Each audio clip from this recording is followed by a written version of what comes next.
Well, greetings from my home in Perth, Western Australia. I wanted to share some thoughts with you in the midst of times that we find ourselves, the worst of times and the best of times. And like Peter, what sort of people ought we to be? I've been really encouraged by Psalm 95, and you're familiar with that. It says, "Come, let us sing for joy to the Lord. Let us shout aloud to the rock of our salvation. Let's come before him with thanksgiving and extol him with music and song. For the Lord is the great God and the great King above all gods. In his hands are the depths of the earth, and the mountain peaks belong to him." I love this.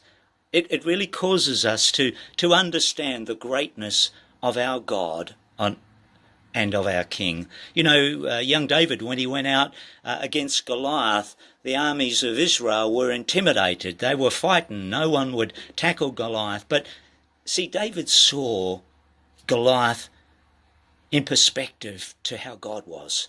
He didn't look at the size of him, but he saw the size of God. And, you know, at this times we need to be people. Yes, the coronavirus is causing much devastation and fear and dread and tragically death.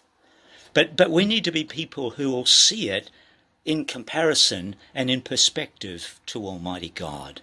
David saw that. He saw that there was a great God, a great King above all the earth. It goes on to say, let us come and worship, let us kneel down, for he is our God. We are the people of his pasture, and today you will hear his voice.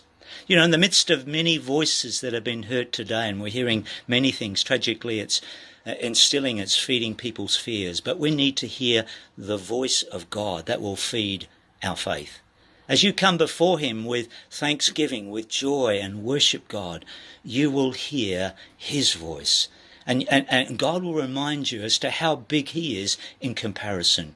You know, we've come to the kingdom, I believe, for such a time as this. It's time for the church to arise and to shine and to begin to glare forth to the midst of a world who are looking for answers, that we serve a great God and a great King. And if he is for us, who can be against us? God bless you.